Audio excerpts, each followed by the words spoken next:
Most importantly, this is by no means over. This is by no means over. And we're grateful for everyone around the country who is in this fight with us.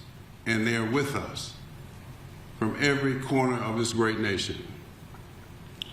Any honest review of these files will show what every previous review has shown. Fulton County elections are fair and lawful, and the outcome of the 2020 election will not change, period. Let me talk about voter protections. Now, we do not know where our election records have been taken or what will happen to them now that they are out of our control. While they were here, they were safe and they secure. Once they left Fulton County, our election center, I don't know where they are, I don't know who has them, I don't know what they're doing with them. We can no longer be held responsible for those ballots and other data that was seized yesterday, but what I'm hoping that we will stand together to ensure that no data is ever weaponized. Poll worker protection. After the 2020 elections, Fulton County poll workers endured brutal and targeted harassment. And now it is imperative that data from the 2020 election not be used to further harass our poll workers who have already endured so much. Fast forward, this year, 2026 elections. This week's activities show that Fulton County is still much a target, and I'm told that I am personally a target. I'm a big boy. Now, while we've grown accustomed to name calling and rhetoric, we will not give 1 inch to those who seek to take control of our elections. Now, hear what I just said. We will not give 1 inch to those who seek to take control of elections in Fulton County. Not today, not tomorrow, not ever. We're going to fight this in court with every resource that we have. And again, I'm very grateful to the support that is coming to us from around the country. Time and time again, the law has been on our side. And the greatest legal minds in the country agree it will be once again. I want to thank the local and national legal communities for their overwhelming support to us in this moment in the history of Fulton County, Georgia. Thank you.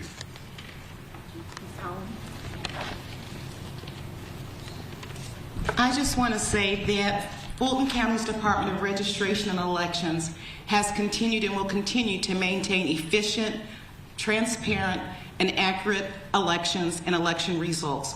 Our duty is to the voters and to the county voters, the electorate that goes out. We do not care what their political position is. We are there to make sure that they have an efficient process, that the process is fair, that the results are accurately and transparently reported. And that's what we will continue to do. We won't take our eye off the ball. We are continuing to focus on the 2026 election and those coming up, and Fulton County will stand strong.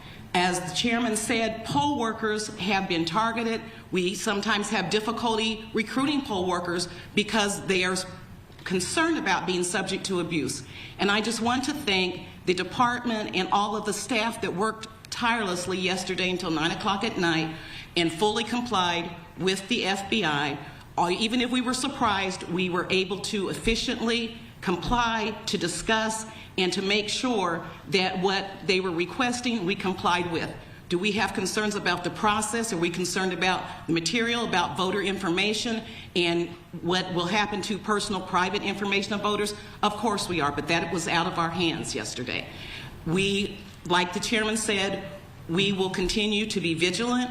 We have a policy in Fulton County, if you see something, say something, so that voters know when they go to the polls that if anything goes awry, that someone will be reporting it, and we ourselves make sure that we report and tell anything that happens that's major, and we did that just a couple of months ago. So Fulton County will remain strong. We won't take our eye off the ball, and we thank those who are supporting us, and we hope that you all will continue to be vigilant and to not be subject to misinformation that may come out, because as the chairman said, we don't know how the information will be used. Thank you. Thank you. We can take a couple questions. We'll start here and then we'll work our way up. Yes, go ahead. Quick question. So to that point, what sort of posture are you guys taking, like on a granular level, detailing like how voters can make sure that their information is safe, and how confident should voters be heading into the 2026 race that their votes are? When you say what are we, you mean as moving forward? Yes. What do we do? We always maintain voter maintenance rules, and you know in Georgia they have where that people who may be subject to stalking and things like that, that their information is safe as well. And so we try to make sure that it's not disseminated, although the public is able to get voter information. It goes from the Secretary of State in order to make sure that people's information is protected, because they are in the best position to do that, not each county. And so that's what we do. Yesterday, with all of the information going and us not knowing exactly how it will be used, that had private voter information in it as well. Mr. Chairman, you said that this is by no means over. Can you talk about what steps Fulton County is going to take next? Well, I don't want to disclose what our legal strategy is, but we will be fighting with every inch of our body, with every resource that we have. We have great counsel. We'll have outside counsel working with her. And everyone has told us that we will prevail in the final analysis. Excuse me 1 second. I'm just going to grab this. Sorry, I may just repeat your question out loud. Go ahead. Sorry, I have a series of questions. My first question. I'm so sorry. Thank you, Jessica. Sherri, good morning. Thank you for doing this. You said that you were told that you're personally a target. Do you mean you're personally a target of this criminal investigation? Not the criminal investigation, because of being outspoken and because I've talked about and refuted the lies that have been told about our elections in 2020. That's why I'm on the hit list. That's probably why I was disinvited to the White House, as you'll recall. Okay, so the DOJ has not informed I have not received anything yet. I have not. Who do you think the target of this investigation is? I have no idea. What do you think the likelihood is that the state election board will try to use some of the information they've gathered as a pretext for taking over Fulton County's election systems? I think that's a great question, and when I said what I said, one of my remarks was that's what I'm concerned about. It wasn't about yesterday. I think it's about something else that has not been revealed yet. So just stay tuned. We're ready. Richard, Elliot also had sorry. Richard, just shout it out. One. Two quick questions. Have you seen yet an unsealed warrant as to who or what the target of the criminal investigation is? I have not. No, we saw that it is under seal, but we have not seen it. Because we understand that it may be that Fulton County is not the target of a criminal investigation, that another entity may be, but it may encompass. We have no idea. Nothing was explained to us, and it was difficult even getting a copy of the warrant. Do you believe that this is part of a criminal investigation, or is this part of something else we've seen in other states? Some critics, opponents have said this is intimidation for voters for midterms and elections moving forward. I don't want to speculate, but I have heard that, and I have heard that it will not just stop here. There's an issue about voter maintenance rolls and whether or not the federal government should receive those, so I don't know. Actually, there is a debate going on right now in the Georgia Senate for a resolution to urge the Secretary of State to turn over Georgia voter rolls, including Social Security.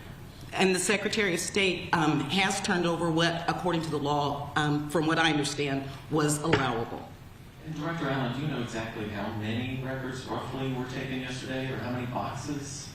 700 boxes, and the reason I know that is because this case was already the subject of litigation, and it was in Superior Court, and so on February 9th was the date that we were scheduled to go in to talk about how everything would be transferred over. We wanted to make sure that we had transferred everything, and this was with the state, and the state would have been present as well, so it wouldn't be something that we just handed them. Everyone would have been in where the records were kept, and the copies would have been made, and everyone would have seen that. That's not what happened yesterday. So we know that all the boxes were taken, and we know that according to our count, we had been working with our attorneys to make sure that we had accurately determined what the information was electronically and in documents, and it was 700 boxes.